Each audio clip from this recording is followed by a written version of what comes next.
if you're going to sell your house, like, are you going to Perfect. have people walk in like it sits right now? Or are you going to clean up? Are you going to get organized? Are you going to put your best face forward?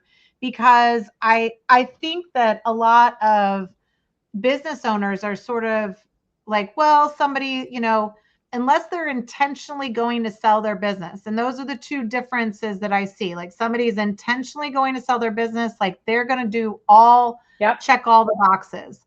Somebody who's been approached or, and some of my clients get approached all the time by companies. Yep. Well, if they Yep. get approached by a certain buyer, they're like, ooh, I like that buyer. Like, let's have this conversation. And I'm like, oh my God, you're literally walking them through your closet and it's like a hot mess. Like the odds are Right. this is a buyer's dream. They're like, I'm gonna cut this price in half, but it's not the most opportune time for you to sell. So like what are some of you call them crime scenes, but what are some of the other things that people can kind of mess up inadvertently maybe, or they just don't see how important it is?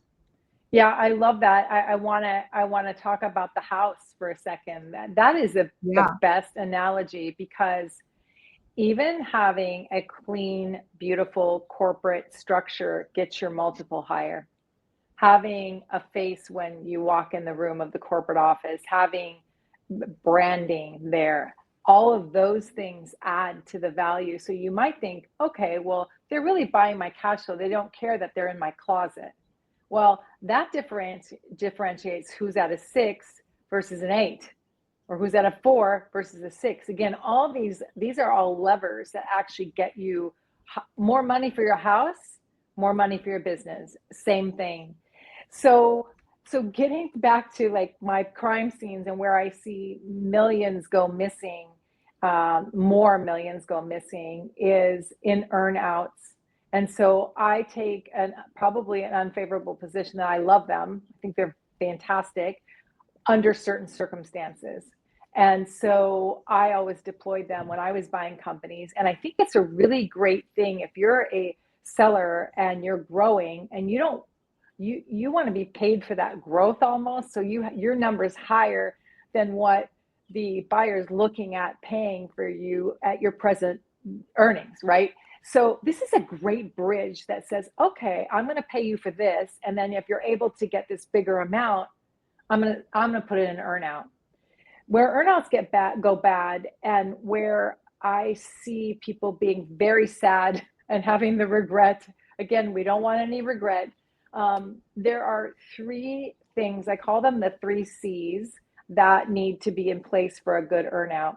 And that's clarity, control, and cadence. So clarity is just like it needs to be really clear in the agreement. I'll come back to that. Control means once you get bought by a big company, you're not going to have the same level of control before. So what are you getting measured on? And are you going to be in control of that? So if it's EBITDA, we're going to have a tough time getting our arms around what that looks like. So you may be thinking it's going to be business as usual, but yet now they want to bring in a PM, their own division manager or something into your, and then who pays for that? Does that go against your EBITDA? And then they want to bring in new company software, right? That's a good one. It's way more expensive than your existing. So it gets murky. And so when we go back to cadence, then is I don't wait for a year to find out if I've met my earnout. I have an ongoing cadence. But now let's go back to clarity. So in clarity, you need to write this earnout like you are a 14-year-old. I hate to say it, but there's no accounting jargon. There's no business. If you as a CEO do not understand, it needs to be removed and it needs to be properly stated